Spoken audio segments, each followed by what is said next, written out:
आहे बडतर्फ आयएएस अधिकारी पूजा खेडकर आज दिल्ली क्राईम ब्रांचला हजर होण्याची शक्यता आहे। चौकशीसाठी पूजा खेडकर क्राईम ब्रांचला जाण्याची शक्यता आहे। दिल्ली क्राईम ब्रांचकडून चौकशीसाठी पूजाला नोटीस बजावण्यात आली होती आणि पूजा खेडकरनं खोटी कागदपत्र सादर करून नोकरी मिळवल्यानं यूपीएससीनं तिच्या विरोधात गुन्हा दाखल केलाय।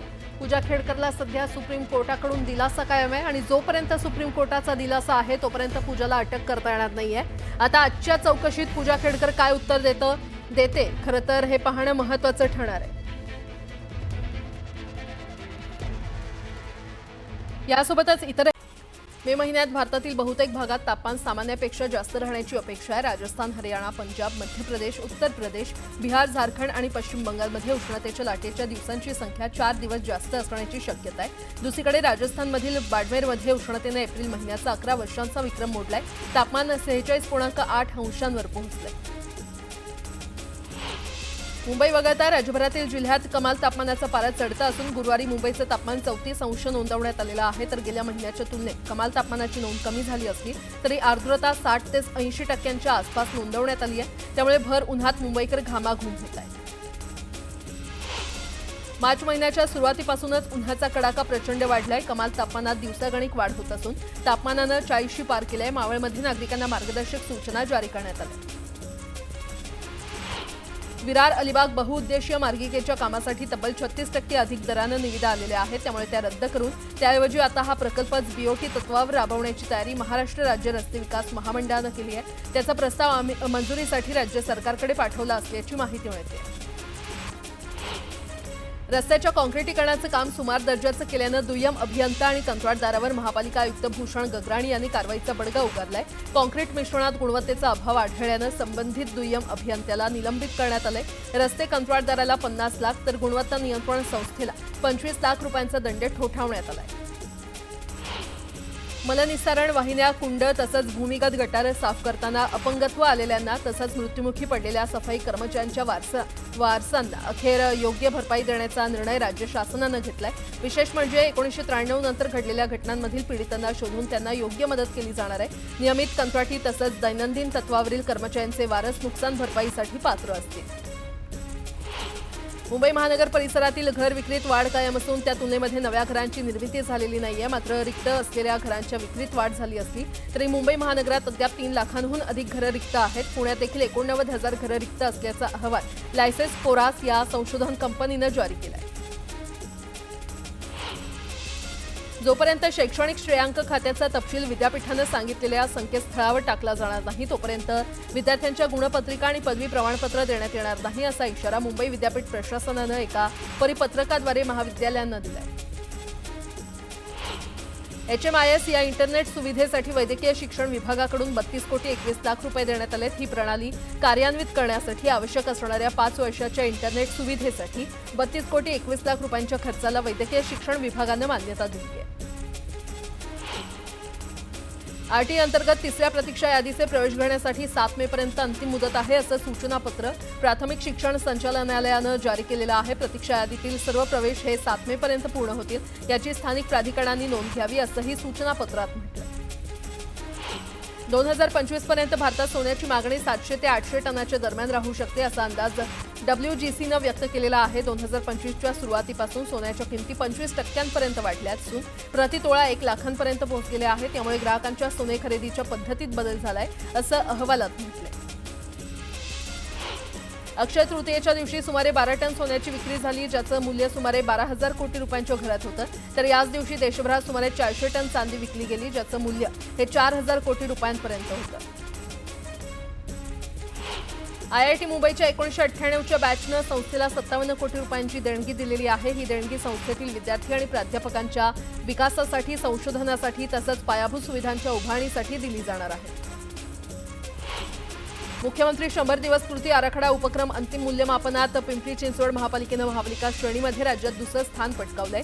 गुणवत्ता परिषदेनं घेतलेल्या मूल्यमापनात पिंपरी चिंचवड महापालिकेला 100 पैकी 85.71% गुण मिळाले असून उल्हासनगर महापालिका प्रथम क्रमांकावर आहे।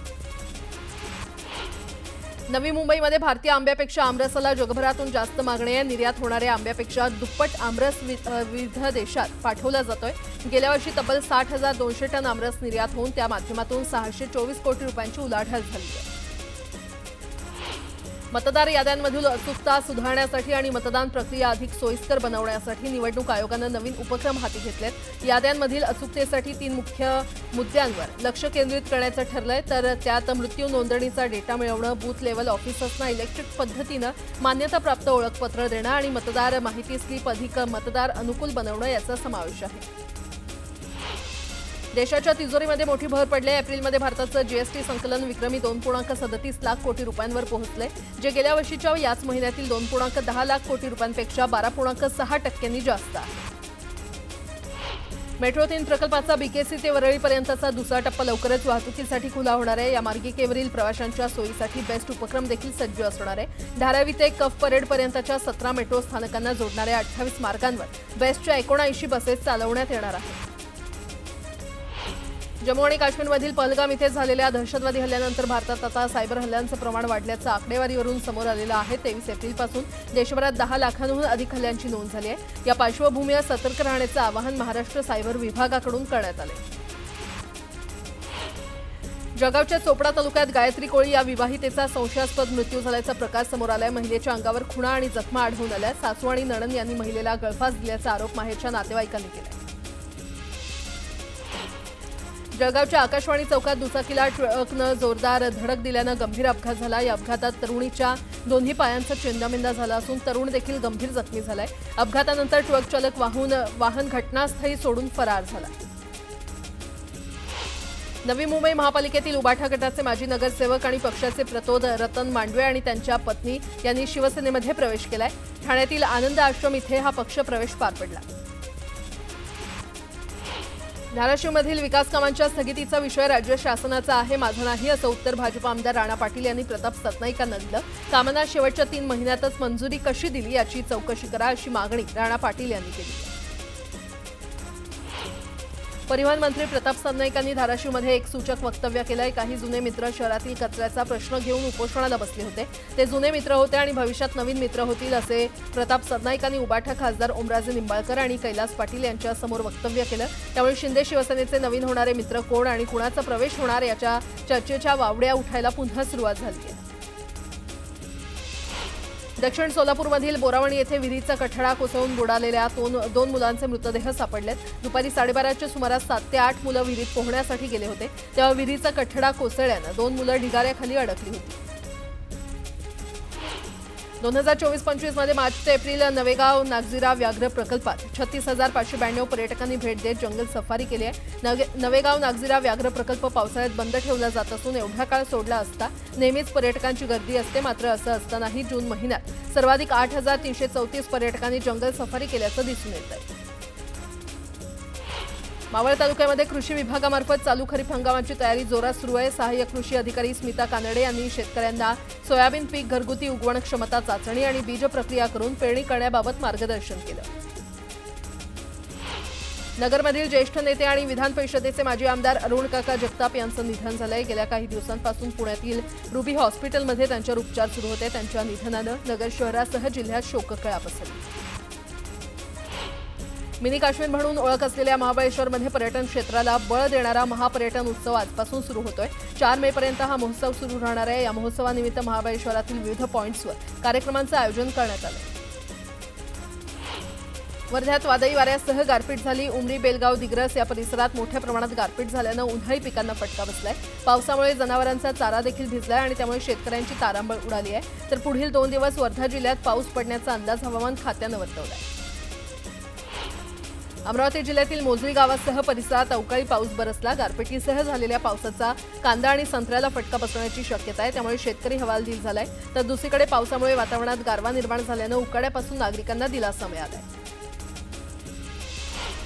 गोंदिया जिल्ह्यामध्ये वादळी वाऱ्यासह पुन्हा अवकाळी पावसानं हजेरी लावली। पावसामुळे मका, आंबा आणि भाजीपाल्याला फटका बसण्याची शक्यता आहे, त्यामुळे नुकसान भरपाई देण्याची मागणी शेतकऱ्यांनी केली आहे। रत्नागिरी जिल्ह्यातील दापोली या धरणाच्या कामाला वेग आलेला आहे। धरणाच्या कामात शेतकऱ्यांच्या शेतातून बेकायदेशीरपणे उत्खनन होत असल्याचा आरोप शेतकऱ्यांनी केलाय। तातडीनं उत्खनन थांबवण्याची मागणी शेतकऱ्यांनी केली। रत्नागिरीच्या दापोली शहरातील गटारीचं पाणी जोग नदीमध्ये सोडलं जात आहे, यामुळे नागरिकांचे आरोग्य धोक्यात आलेलं आहे। गटारीचं पाणी नदीत सोडणं बंद करण्याची मागणी नागरिकांनी केली आहे। अहिल्यानगरच्या कोल्हार भगवती परिसरात बिबट्याचा वावर आढळला। यावेळी शेतात लावलेल्या पिंजऱ्यामध्ये बिबट्या अडकल्यानं नागरिकांना दिलासा मिळाला।